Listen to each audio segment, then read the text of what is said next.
Welcome to the Love Lab Podcast, a safe and fun place to get real and learn about sex. Whether you're a man or woman, single or couple, this is the show for you. I am your host, Kevin Anthony, and I am here to guide you to go from good to amazing in the bedroom and your relationships. All right, welcome back to the Love Lab Podcast. This is episode 300.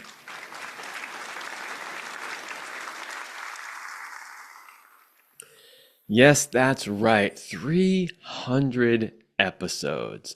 And this one is titled A Celebration of 300 Episodes and How to Feel Her with Your Penis. So I'm going to start out with just, a little bit of celebration. 300 episodes is a milestone for sure. And I want to just talk a little bit about the show and how we got here to this point. And then I want to spend the rest of the show talking about something that I've been thinking about doing for a long time, but I haven't done because I was struggling with how to express this in words. I think I've got it down. I'm going to do the best I can. But really what we're going to be talking about is how to feel all kinds of different things that are going on with your woman through your penis when you're making love. It's going to be a little tricky to really put this into words, as feelings often are, but it's what I consider an essential skill to being a sexual master. So I think it's something that's really important. I think all men should know how to do this, and I'm going to do my best to explain to you what I'm talking about and then show you how you can really learn this. Okay, but before we get started, as always, a word from the show's sponsor, Power and Mastery 3.0. Power Mastery 3.0 is the latest version of the popular men's sexual mastery course. If you are struggling with erectile dysfunction, premature ejaculation, or simply want to increase your skills in the bedroom, then Power and Mastery is for you. Join the exclusive club of men who have taken their sexual performance into their own hands and become sexual masters.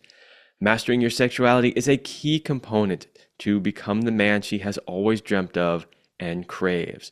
Don't leave your sexual performance up to chance or the throw of the dice. Become a sexual master today by going to powerandmastery.com and joining the exclusive club of men who have taken their destiny into their own hands. That's powerandmastery.com. All right. So, I've been talking to friends and colleagues lately about the fact that this 300th episode was coming up. And a lot of people were like, this is amazing. This is a huge milestone. You really need to celebrate this. And I thought, okay, yeah, we got to spend a little time talking about this, but I'm fairly sure that most of you don't want to listen to an entire show of me, gushing about, the podcast in 300 episodes. But I needed to take at least a little bit of time to talk about it. So first of all, a couple of quick stats on the show thus far. 300 episodes, obviously you know that.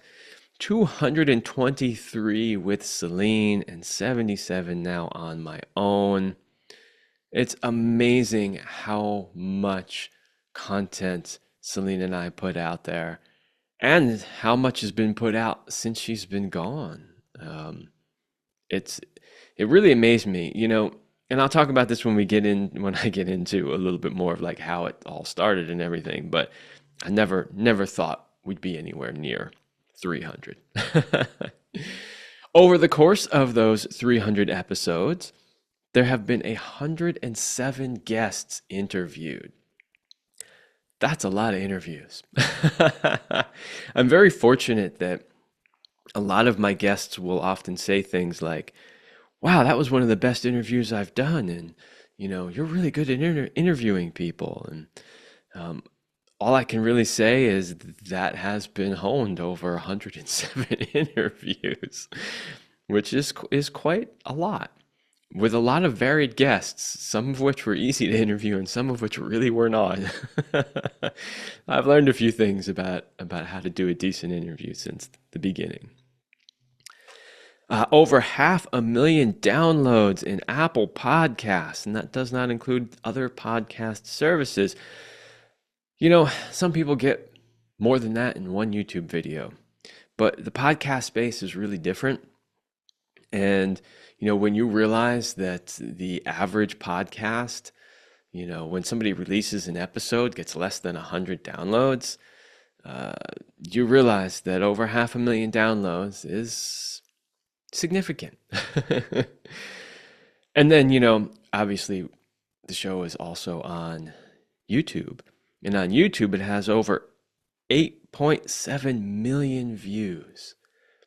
That to me kind of blows my mind. Yeah, I mean, I know there are plenty of YouTube channels out there that will get that on, again, one video. And I've got 300, so it's like, okay, whatever. But you have to realize these shows are an hour long. Hour-long content never does as well as short videos. People's attention spans really are not that good these days. And so very few people will listen to, you know, an hour-long program on YouTube. So I think that's amazing. And for, you know, what is still, I think, considered a relatively small YouTube channel, I think that's pretty impressive, of course, due to the subject matter. And often the way it's presented, I know that I get suppressed a lot. So I'm really happy and really pleased to see those kinds of numbers. And so, yeah, just wanted to take a moment to celebrate that with y'all.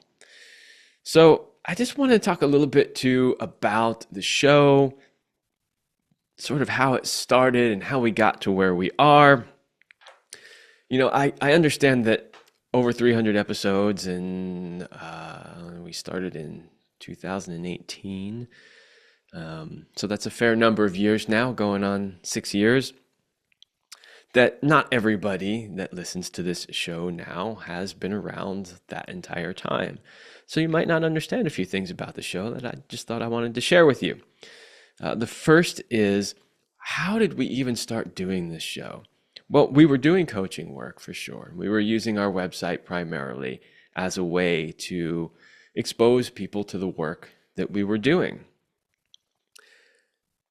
And of course, we were looking for new ways to potentially get our message out there. But podcast really didn't come up from that. Every morning, Céline and I used to take a walk through our neighborhood. First thing we would do when we would get up in the morning is go out and take a walk. Rain, shine, winter, whatever. I mean, granted, winter, we live in Southern California, but it would still get cold. And we would just walk in the mornings. And what would we talk about on those walks a lot of the time? A lot of the time we would talk about our clients and what was going on for them and who we were working with that day and what their problems were and how we were going to solve those problems. Sometimes we would talk about our own relationship and the things that we really loved, things that were working. You know, maybe we were talking about the sex that we had the night before and how amazing it was, and like, you know, again, what was working. So we were having these amazing conversations on a daily basis. And at one point I said, you know, we really need to record these because there's so much valuable information here that people could really use. And we both said, yeah, okay, all right, you know. The other place that the idea came from was, you know, and this has to do with where the title of the show came from as well. You know, we would have these amazing lovemaking sessions, and then afterwards, we would always sit there and talk about it and, like, you know, again, what worked, what didn't work. And, you know, there were so many times where, you know, Céline would say to me, okay, how did you do that thing? We need to figure out how you did that thing. She's like, I need to know this because I need to teach this to my clients. She's like, what did you do? How did you do it? And a lot of times I'd be like, I don't really know. I just do. And so that would force me to really think about it. Like, what was I actually doing in that moment that she really responded to and really liked? that she felt was so amazing, she needed to teach it to her clients. And so we would kind of reverse engineer the amazing sex that we were having. And um, originally, we were just using that to coach our clients. And then again, it was like, man, it's like we have all these amazing discussions on our walks. We have all these amazing sort of reverse engineering sessions, after our lovemaking. Like, there needs to be a way to capture this and put it out there to benefit people. So one day I said, you know what? We need to do a podcast. That's what we need to do. That's how we're going to get this out there. And Celine was like, oh, that's a cool idea, but I don't have time for that. I'm too busy. And I was like, okay. I don't remember what she was working on at the time. Some project she was working on. I don't know if it was redoing the website that was primarily just her at that point in time. I had very little of my own stuff, if any, I think, on the website at that time. I used to have my own separate website. Whatever it was that she was working on, she was like, I'm too busy. I just can't get to this. And I was like, okay, well, that's fine. Let me know when you're ready. I think it was about a solid year later. And I had brought it up a few times, over the course of that year. I think it was about a solid year later that she came back to me. She said, okay, I've got the bandwidth now. Let's start a podcast. And I was like, great. But we had zero experience doing a podcast. We didn't know anything about it. I just had to get on the interwebs and go like, how do you do a podcast, Fortunately, I had a background in doing a little bit of music recording as a musician. I was experimenting around with recording some of my music, and I had some equipment. I had a basic recording interface, and I had live performance mics, not even studio mics. So, there's like, this is a studio mic. You wouldn't use this in a live performance because it would pick up everything and sound terrible. It sounds great in a controlled environment though. But I had just, standard live mics like you'd see anybody at a local, club, bar, whatever, singing through. So I just set that stuff up and we just started recording. We had audio only, absolutely no video. Somewhere I have a photo. Hopefully I'll get that up on the screen over there, showing you what the original setup looked like. It was pretty simple, pretty rudimentary. We were learning as we were going, trying to figure out better ways to get the sound quality better. And as the show started to catch on, people started saying, hey, it'd be really nice to be able to see you rather than just hear you, because we were also posting these on YouTube, but it was just audio. So we were like, oh man, video, that's like a whole other thing. Like, we were just recording in this little corner of a room, and like, we didn't have a background, we didn't have camera.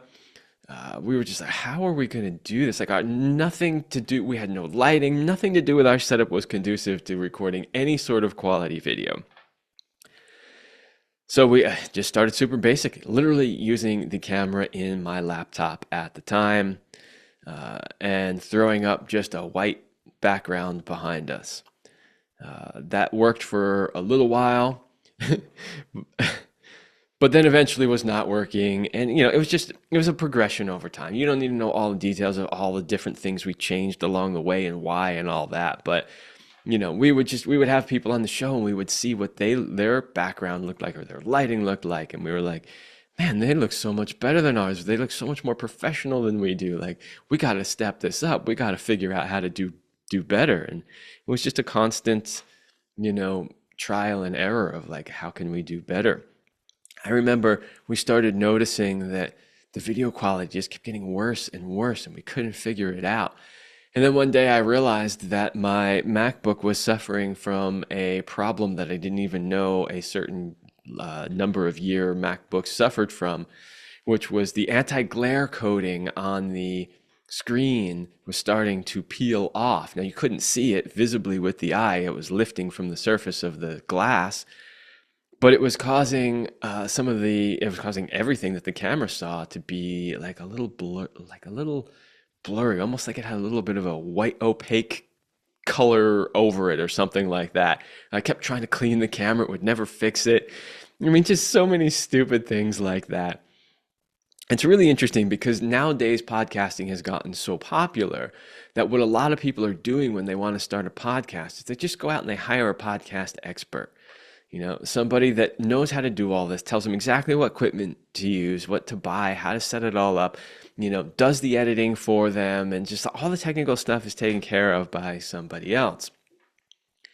And we really had none of that. We had some basic level skills in this area, and the rest we just kind of figured out from trial and error. So some of our earlier podcasts, the audio recording doesn't sound that great, which is a shame because some of the content's fantastic. The video looks terrible if there is video on some of it. I mean, it was quite the interesting experience as we went on.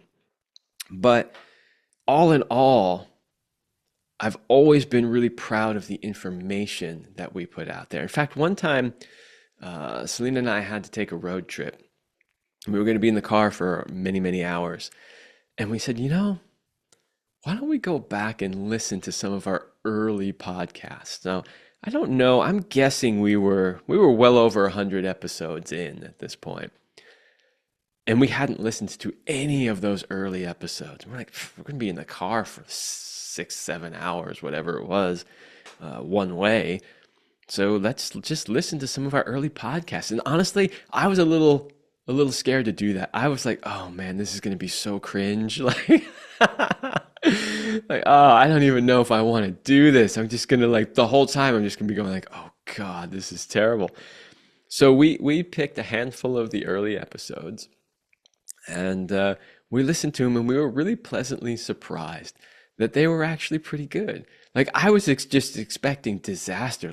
I'm going to be so ashamed. I'm going to want to go home immediately and pull all of these down off the podcast and YouTube because, they're so embarrassing. And they really weren't. So despite, the challenges we had with trying to figure out how to do all of this on our own, not having had a YouTube channel previously or a podcast or anything else, we were really pleasantly surprised that they were as good as they sounded to us. And you're always most critical of your own stuff. So the fact that, we were like, hey, these are actually pretty good, was really quite amazing. And that made me feel a whole lot better about all of the early work that we did. I mean, I still have some of my very first YouTube videos up that I did solo. And that's a whole story in and of itself, I was not doing solo YouTube videos. I was only doing videos with Céline, not just the podcast, but other videos as well. And Céline was doing videos on her own, but I was not at the time. And, obviously, as people listening to the show know now that Céline is not here, that, she was struggling with some pretty big health issues. And at a certain point, she really couldn't make videos on her own anymore. And even before that, she was still making some, but not nearly as many. And in an effort to just, keep the YouTube channel going and keep the business going and keep putting content out there so people could find us, I said, okay, I got to do something. I got to figure out a way to get some videos on this platform. And I literally just used my phone and a selfie stick and just started recording videos. And those are terrible video quality and audio quality, but they're up there. And I don't take them down because they're still good content. And, I'm not out here trying to, pretend that I am the best at any of this stuff. I'm just a regular guy like the rest of you who learns as he does things, So I don't feel the need to only have the most polished, perfect content out there. I just do my best to give you all the highest quality content as far as what am I talking about, and these days I'm trying to do really high quality when it comes to audio and video and all that as well, because I know that makes for a better experience for you, the viewers and the listeners. But the goal has really always primarily been what's the content that I'm delivering? Is it helpful? Is it teaching you something? Is it making a difference in your life. And yeah, that's always been our goal, to help educate, inspire people to have, you know, the best relationships they can have, to become the best versions of themselves they can be, and to enjoy all of the benefits of having a fantastic and fulfilling sex life. So that's always been the goal of this show. It will continue to be the goal. And I am glad and happy that y'all have supported it as long as you have.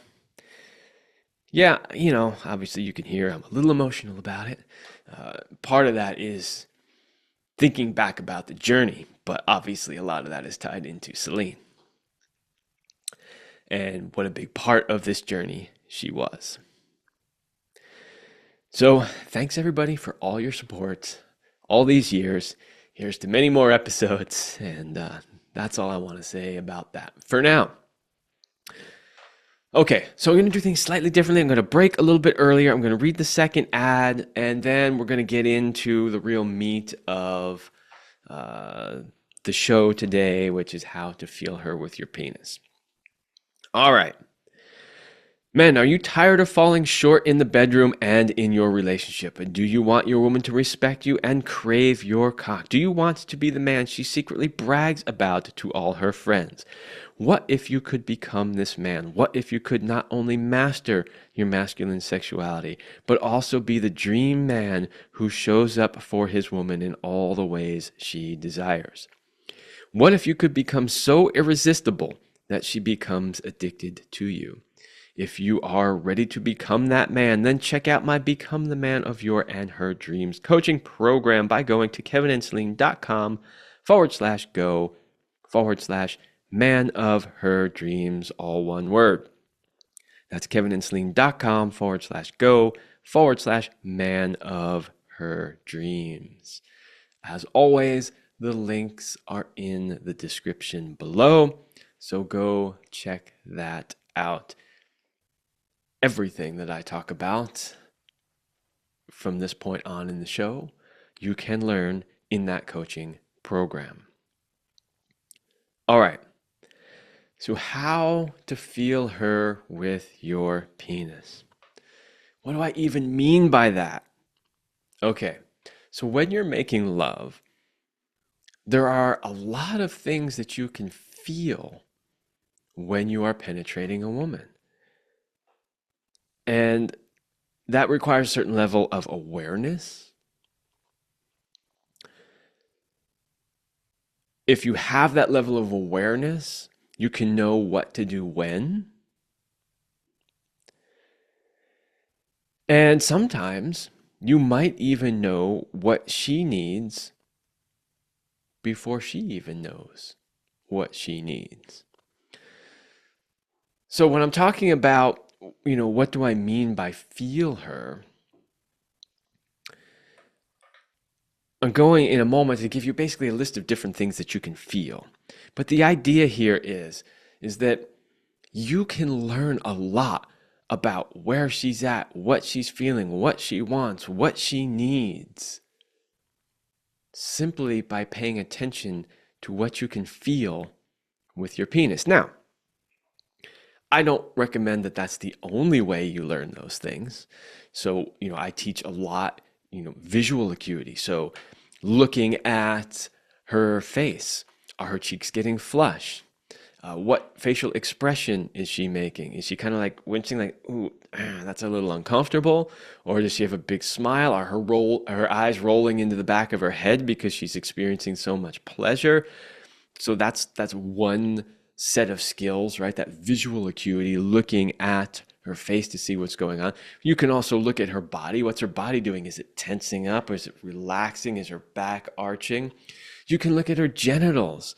There's a whole thing in the, it's in Power and Mastery, I think in Sexual Mastery, and also in my coaching program, where I show you photos of the different stages of engorgement of a woman's genitals, her vulva. You can see the different colors that it changes. You can see how it swells. You can see how it opens. You can see how, the position of the clitoris will change. There's lots of things that you can tell just by literally looking at her.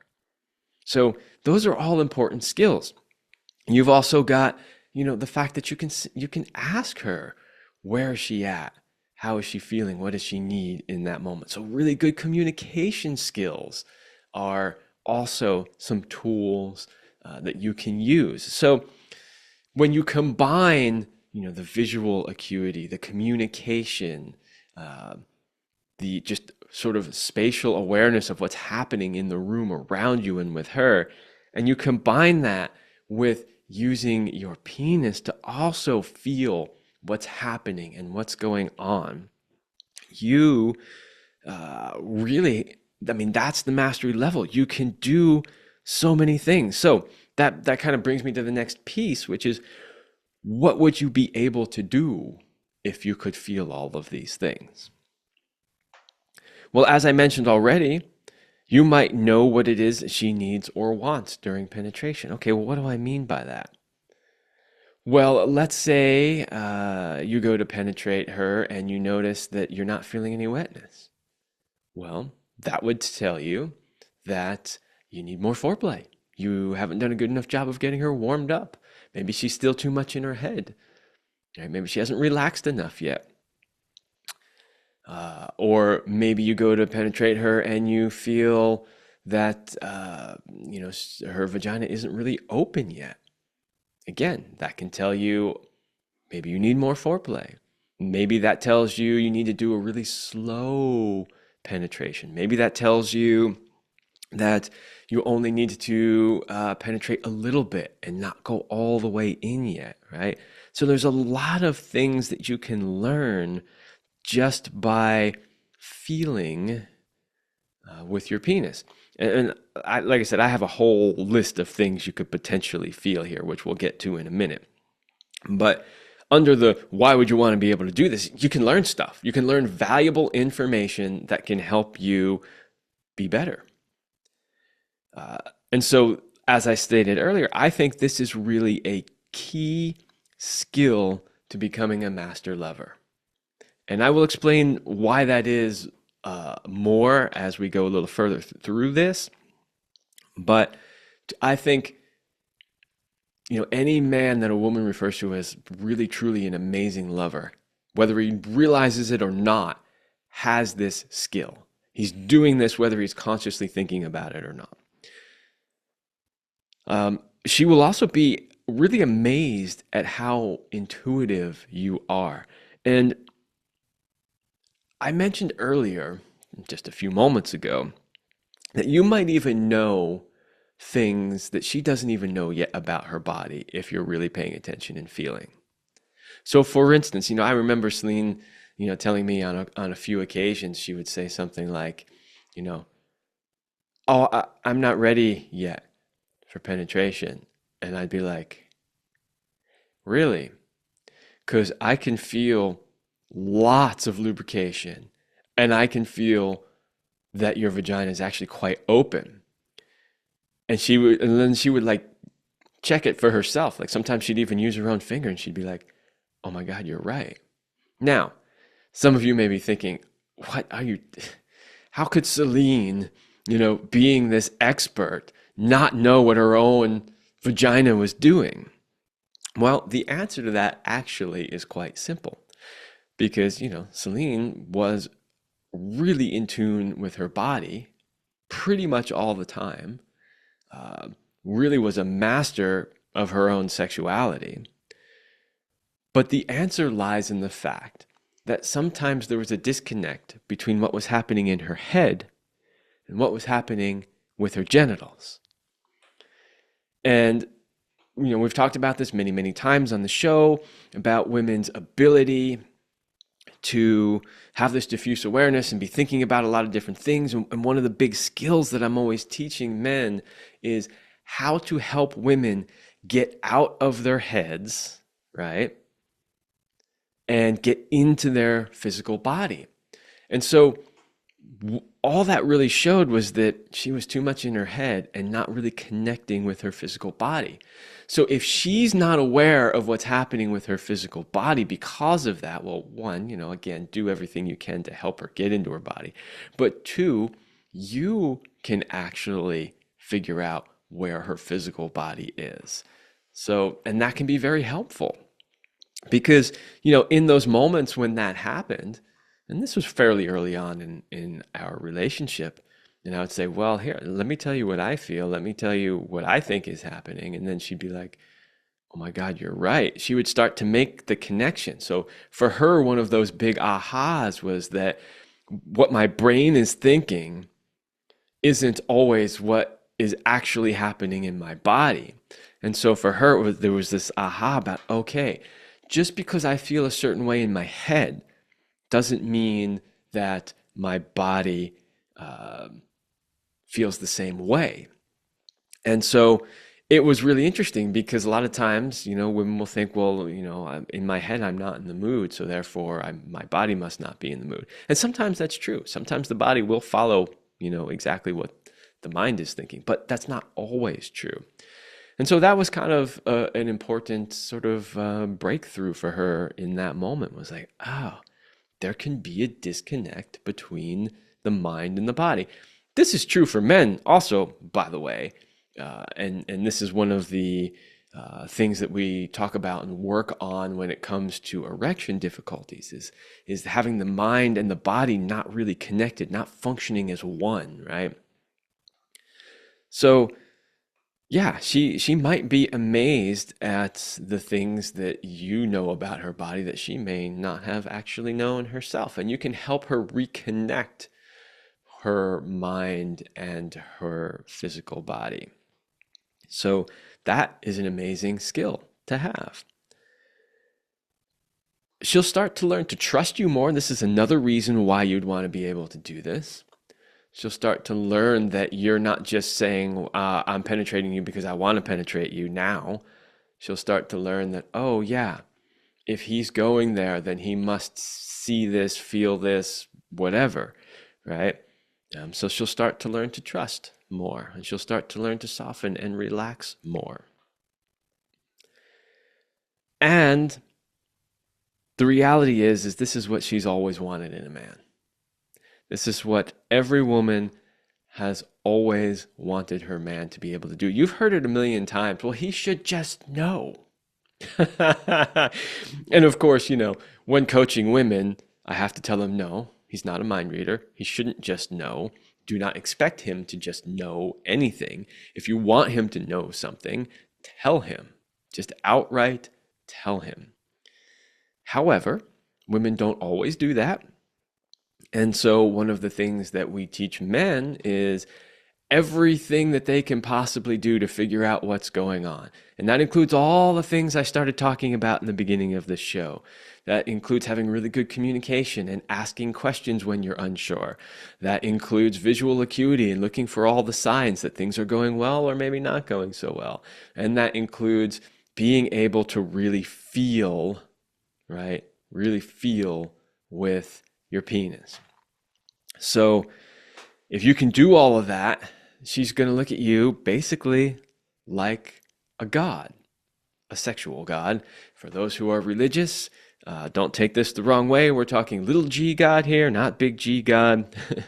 But the idea is, though, she will look at you like, wow, I've never had a man that was able to really know me, feel me, know what I need the way that you do. And trust me, you definitely want her to feel that way about you. So that's what I'm talking about when I mean really feel her with your penis. Those are some reasons why you would want to do that.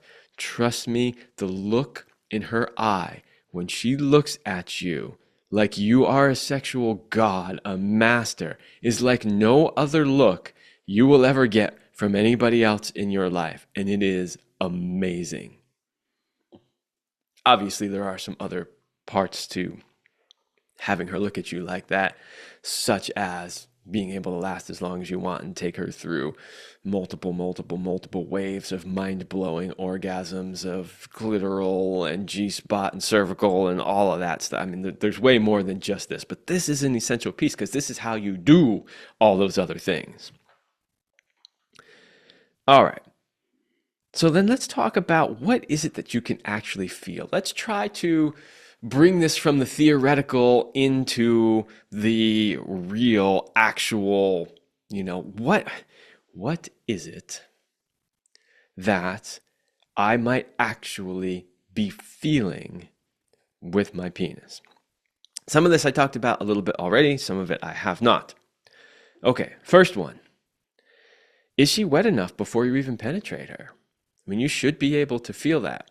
Obviously, you can feel it with your hands, but you can also feel it with your penis.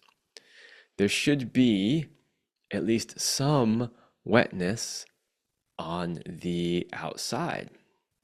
And if there isn't, then you either haven't done enough foreplay, or maybe she's wet inside but not outside yet. Maybe you need a little extra lube on the outside, depending on her age and where she's at in her life, as far as perimenopause, menopause, that sort of thing.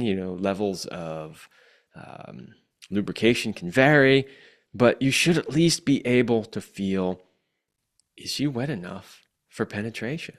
This is important, and this is a huge complaint of women when you talk to women about the quality of the sex they're getting. Women will often say things like, he often tries to penetrate me too soon and it's uncomfortable and it doesn't feel good, right? So you should be able to feel that. Next, is she open enough, right? So as you start to penetrate her, you should be able to feel, again, is there tension in the vagina or is it starting to relax?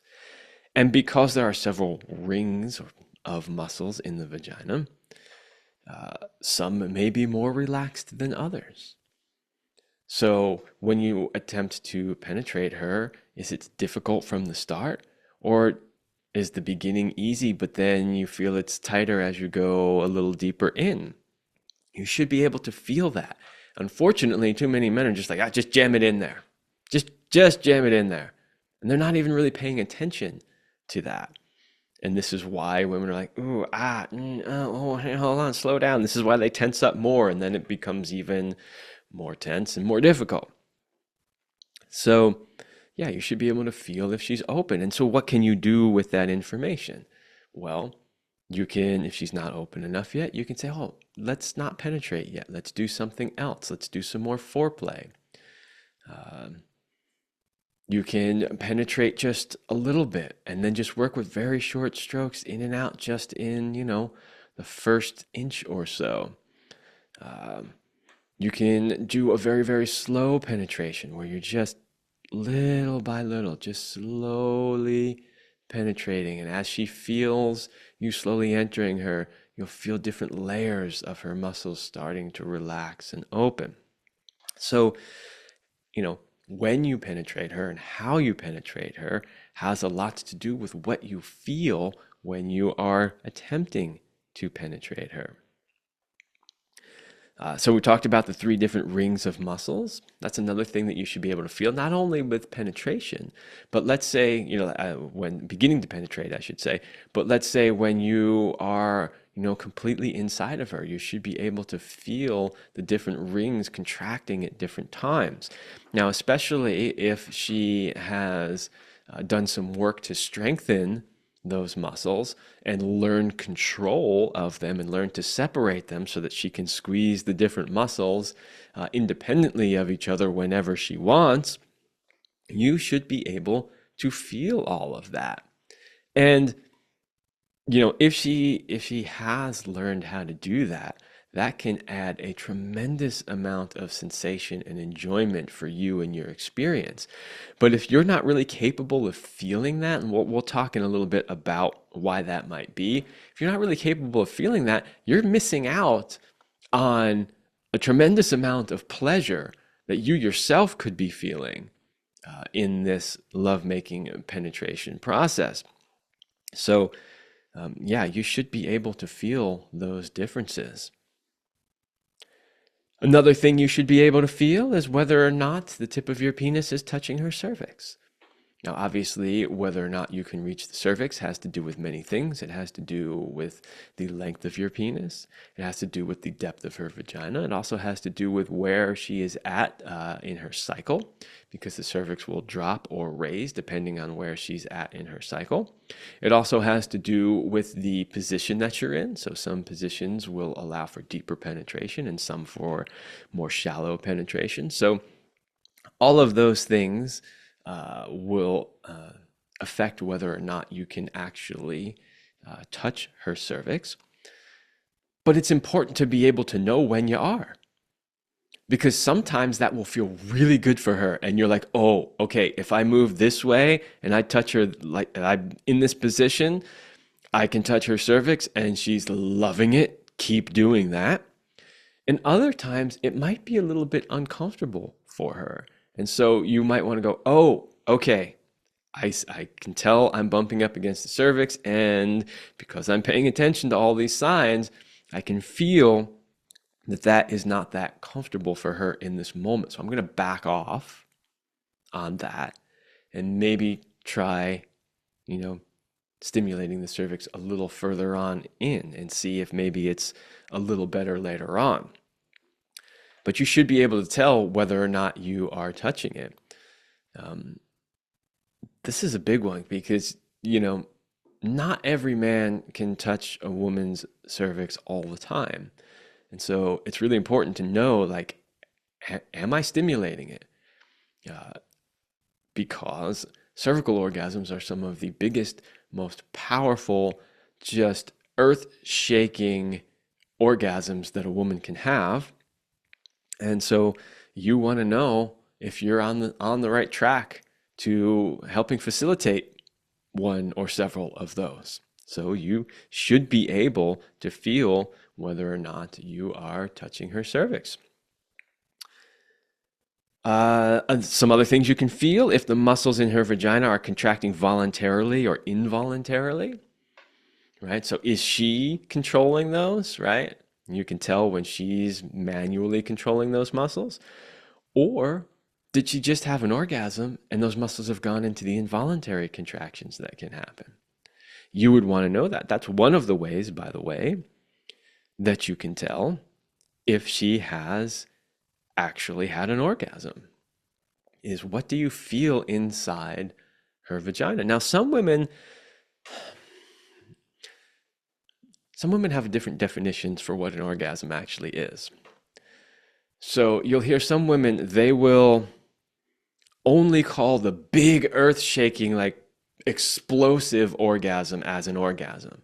And all these smaller waves of orgasms, or maybe even the implosive orgasms that don't explode out, some women don't realize that those are also orgasms. And so she may be thinking, well, I haven't actually had an orgasm yet.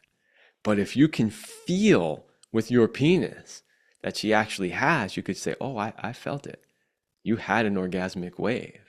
You had, so, women who are more in touch with their orgasms and have had more experience with all the different types of orgasms, and they're a bit more tuned in, they'll obviously know I had this type or that type.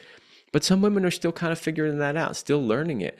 They've maybe not had partners who have been able to facilitate multiple different types of orgasms, and they've never really experimented with them, through their own masturbation. So they're kind of learning that. And it doesn't necessarily mean young women either. There's plenty of older women who have not experienced these things and don't really know what they're feeling in their body. So hopefully you will be able to feel it also and say, oh yeah, I totally felt that. You had this amazing, orgasmic wave, and I really felt it, right? So you can actually help her connect with what she is feeling in her own body sometimes. And some other things that you can feel: whether or not she has gushed or female ejaculated.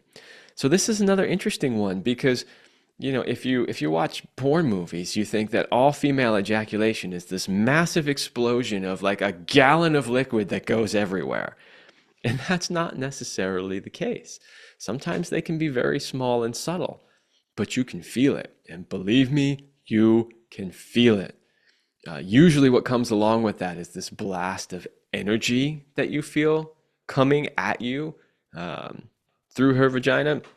But you can also sometimes feel these little mini gushes, and that can really let you know that, again, you're on the right track and you're doing something that she likes and she's enjoying it, and it's getting her really stimulated and turned on, and maybe getting her close to an orgasm. So these are things that you can feel. They really give you sort of the guideline of, do I keep going? Do I keep doing this? Should I change and do something else? Is she really enjoying it? All that stuff. Another thing that you can feel is she pulling you in closer or pushing you out? Right? So you can absolutely feel when a woman wants you so deeply inside of her that it feels like she just expands into this unlimitless place and is just sucking you in. Like you're going to get sucked into a black hole in space, right? You literally feel that pull in. Or you might feel that she's starting to push you out. And that can really tell you where she's at. That's a pretty clear sign. If she's starting to tense and the inner rings are starting to tense first, right, and you feel this sort of like physical and energetic pushing you more out, well, that is a good sign. Not a good sign. I have to say that properly. I was going to say that is a good sign that something's not right. But let me be really clear. It's not a good sign per se. Right? It's just a sign that tells you something very clearly. So that's another thing that you can feel. Here's another one. If she is energetically pulling on you, like literally pulling your ejaculation, your orgasm right out of you and into her. This is something that a lot of women do that a lot of women are not aware that they do. And when it comes to teaching men how to last longer, there's always a component of teaching him, how can your woman help you last longer? There's about half a dozen things that she can do to help you last longer that will benefit her in the long run. Because if you last longer, she can go longer and she can get closer to her orgasm and have different types of orgasms and all that kind of stuff. One of those pieces of how she can help you is not pulling energetically on you too hard. And this is one of those things, like when I said earlier on, like I was somewhat struggling with how do I present this topic in a way that makes sense and people can understand it. It's this idea of sort of energetically pulling on you. And, once you learn to feel this and learn, like, if you've been with a woman who was really, really turned on and not pulling on you versus a woman who's really turned on and pulling on you, the difference is like night and day. It is so obvious and easy to tell. But if you haven't experienced it before, you may not really be able to feel that difference. The reality is most women, I don't know if really most is honestly the right term, but a lot of women, especially the ones that aren't aware that they're doing this, are pulling most of the time. And so a lot of men haven't really had sex with women who weren't pulling on them. And so they don't, as men, don't really know the difference. They're just like, oh, that's just what it feels like. But when you are with a woman who can allow her sexual energy to be really open, really expansive, and really move, but without pulling on you energetically, that is a master skill for women in the bedroom. What tends to happen a lot is as women get really, really highly turned on and they start getting really close to their orgasm, they start pulling really hard on you as a man, and that will often cause you to ejaculate before she actually reaches her orgasm, and then everybody's disappointed. This, I believe, in my personal opinion, is kind of the way nature designed it because nature was really trying to get us to procreate and make babies. And so when a woman starts to get really close to an orgasm, she pulls hard and boom, you ejaculate and, you know, babies are made. However, it doesn't have to be that way. Just because that's the default program doesn't mean that we can't learn how to use our bodies differently. So as men, we can learn how to last longer. We can learn how to separate our orgasm and ejaculation. And as women, women can learn how to pull and not pull. So she can pull when she wants to pull you over, right? When she wants you to ejaculate inside of her. And she can not pull when she doesn't want that. And you as a man should be able to feel that difference. And this is one of those things, if you want to last longer and you can feel that she's pulling on you, you can communicate to her and you can say, whoa, your energy's really pulling on me right now. Like, can you back that down a little bit? Because I'm not ready to ejaculate yet. I want to keep going. I want to last longer. I want to take you through, a few more orgasms beforehand. So being able to feel that difference is really important. Another thing is she getting wetter during intercourse or drier? She might start out really wet, and over the course of intercourse, maybe she's not as wet anymore, right? So that's something that you would want to pay attention to. Or she might just get so ridiculously, wet that it's just oozing out of everywhere. So those are, again, signs that tell you, are we going in the right direction or not? Another thing you can feel is there an abundance of energy flowing through her genitals? This is another one of those things. When I talk about pulling and energy and all that, I understand that these are concepts that are not as easy to understand. But they are absolutely real. And if you experience them, you know what I'm talking about. But I have often described, having really amazing sex and being inside a woman and feeling like the analogy that I've always used is you've stuck your penis into an electrical socket. And it's just like, she's like, wow, there's just so much energy in there coming at you from her. And you should be able to feel that. Now, obviously, if there's that much energy coming at you and you're not good at controlling your ejaculation, that can push you over into ejaculation. So you might be thinking, well, I don't want to feel all of that because that's just going to make me ejaculate. However, feeling that is amazing and wonderful. And you want to be able to feel that because it makes the experience for you so much more amazing. However, you want to learn how to control your ejaculation so that you can feel all of that and it doesn't cause you to ejaculate. So you get the benefit of feeling all of that without being pushed over into ejaculation.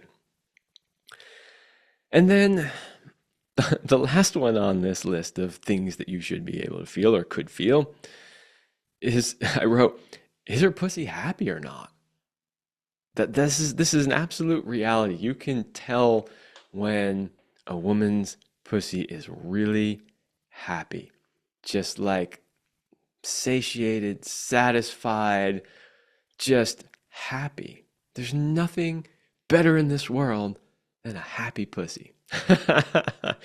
Very rarely will there be a happy pussy and a not happy mind.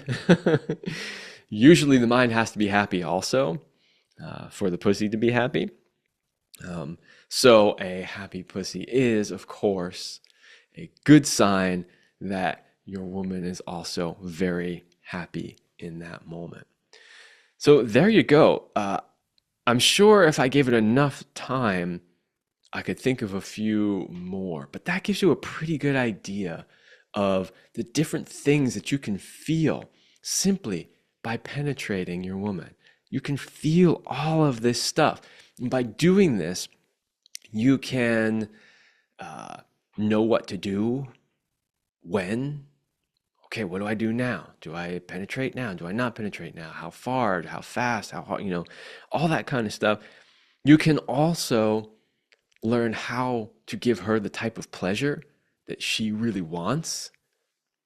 And you can also feel far more pleasure yourself, much more intense sensations that can really, really add to the experience that you are having. So, yeah, I can't think of any reason really why somebody wouldn't want to be able to do that. And as I've said a couple of times, you know, this really, in my mind, is a mastery skill. Okay, so a couple things I want to talk about real quick before I wrap this one up, because I am getting close to the end of the show. How are you able to feel all of this? There's a few things that have to happen. Number one, you have to desensitize, or really resensitize your penis. So a lot of men have desensitized their penis from poor masturbation habits, too much porn use, things like that. And their penis needs a tremendous amount of physical stimulation to really be able to feel stuff. And so you need to resensitize your penis so that you can start to feel all of these subtle things that may be happening. Next, you have to develop and maintain a really high level of awareness. You have to be really aware of what is going on in your body and in her body. This is really important. Too many men check out. They're too focused on their own pleasure. They're too focused on the destination of getting to an ejaculation. They are maybe thinking about, porn or some other thing, to stimulate them or turn themselves on. They may even be, doing all those mind tricks to not ejaculate, counting this, that, or the other thing, or distracting themselves, Margaret Thatcher naked on a cold day, all of those things take your mind out of the game and decrease your ability to be able to feel all of these things. All right, you need to know some female anatomy so that when you're feeling things with your penis, you know what it is you're feeling. If I go in this angle, what is it that I'm feeling? If we're in this position, what part of her vagina am I actually touching with my penis? Am I touching the cervix? All of those things really help you understand what it is you're actually feeling with your penis. As you're learning, if you think you're feeling something, simply ask her, hey, it feels like I'm touching your cervix, am I? Like, what does it feel like for you? She'll know. She will absolutely know. She'll be like, oh, yeah. Or she's like, no, that ain't it. Keep trying. She'll know if you're touching her G-spot. She'll know if you are touching just a quadrant within her vagina that maybe has some stored trauma or some tension or something like that. So, as you're going and you're getting better at being able to do this, don't be afraid to ask her, hey, I think I'm touching this. Like, what do you feel, Or you might say, oh, it felt like you were squeezing, the inner muscles or the outer muscles, right? And she should be able to tell, yeah, that's exactly what I was doing. So you get to kind of map the sensations to what it is that is actually happening. And then you also need to have your cock, your heart, and your head all connected. This is what Céline used to teach as the three minds, right? To truly be able to feel all of the feels, right? That you can feel when you are having that truly amazing, deeply connected lovemaking. All three of those things have to be connected, and the flow of energy between them all has to be open. If we want to get woo-woo and get into the tantra space and start talking about chakras and having all your chakras open and having the energy flow through all of your chakras, that's another way of describing this, of having all of those energy centers open and having that energy flowing through you so that you can feel all of this stuff. So you've got the physical, thing being your cock, your penis. Then you've got, feeling the energy of it. And then there's the understanding of what you're feeling. So yeah, you got to have all of those open and connected so that you can really feel. So I just want to throw out a few tools, lastly, for you that you can use to develop these skills. Meditation and mindfulness. This is a great way to increase not only your level of awareness, but your ability to hold that level of awareness for long periods of time. Unfortunately, in our modern society today, everything is like little bits, little, hits of adrenaline here and there and everywhere, and dopamine, right? From a notification on our phone, or you watch a movie and it's like changing frame, like cutting everywhere every second. Like, we are so trained to be distracted all the time, right? That it takes practice now in our modern world to be able to have concentration and mindfulness. So meditation is a way to do that. There's lots of mindfulness practices out there that can help you focus your mind so that you can concentrate and hold that focus. The mindful masturbation practice is a great tool that you can use. That's something that's taught in Power and Mastery, and also in my coaching program. Obviously, it can be used to teach a man how to last longer, and it can be used to teach a man how to separate his orgasm from his ejaculation, but it also reteaches you how to masturbate. And I know most men are like, oh, come on, I know how to masturbate. I've been doing it since I was, 10 years old or whatever it is, right? But again, I don't know if most men is correct. A lot of men have poor masturbation habits, things that have desensitized their penis, for instance, because of rough masturbation. In some cases, even physically damaged their penis. And it's not helping them. It's not helping them have great sex, and it's not helping them be able to feel all this stuff that we're talking about. So you can use the mindful masturbation practice to change your masturbation habits so that you can resensitize your penis and you can start to feel a lot of things maybe that you haven't felt before. Along with that is to either stop or take a break from porn use, because the porn use often contributes to these poor masturbation habits. So this is a huge point we talk about when it comes to lasting longer, because porn often trains men to ejaculate too quickly. So that's something that you might want to do when you're trying to learn how to feel more. Good communication skills, how you can communicate to your woman, to your partner, what it is you're feeling or what it is you think you're feeling. The ability for both of you to communicate about what's actually going on so that you can both bring more awareness to what each of you is feeling. Obviously, the Power and Mastery program is a great resource. Did the ad for that at the beginning of this show. Link is in the description. A lot of the skills that you learn there will help you get better at this. And then lastly, working with a coach that really understands this, a coach that really knows what this means, that it's not just a physical thing, that understands the subtleties involved here, is another great way to learn this. So those are some tools that you can use. Now, there's no way in 1 hour episode I can actually go through and teach you every one of the things that you need to know to be a master at this. It's just not possible in an hour. What I really wanted to do with this episode was I wanted to bring up this subject, approach this subject, and get you to think about it in a different way. Maybe introduce you to some ways of thinking about it that you've never thought of before. Pique your interest. Get you thinking, what else could I possibly feel? How could I become more attuned? How could I become a sexual master with this technique? And then what are some tools that you could seek out and utilize in order to get there? And that was really the goal. So, I don't have enough time in this episode to teach you exactly how to do it. But I wanted to pique your interest. I wanted you to know that this exists.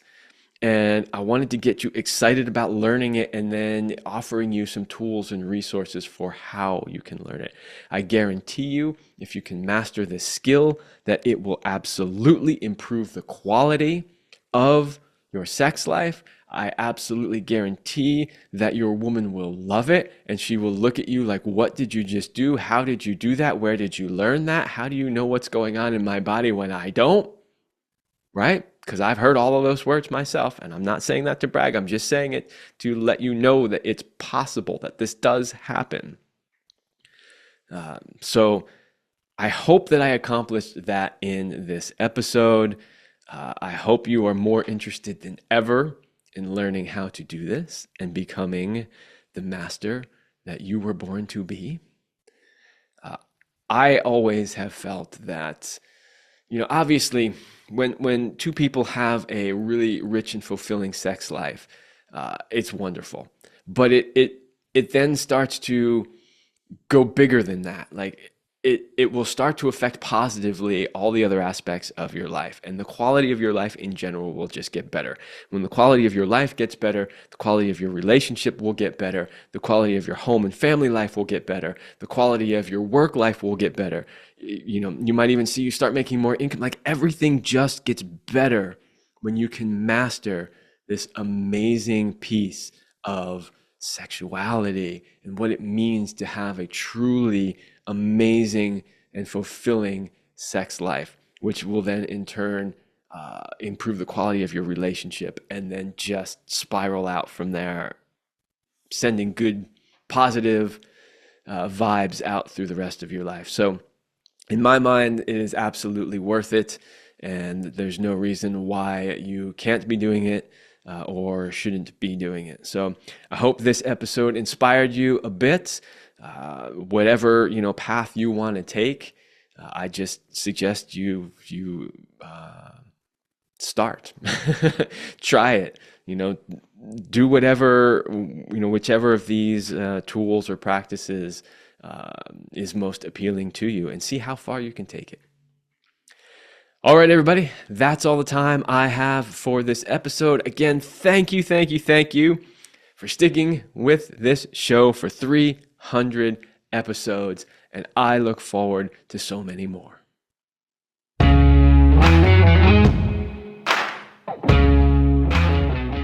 I hope you liked this episode of the Love Lab podcast. If you enjoyed this show, subscribe, leave us a review, and share it with your friends.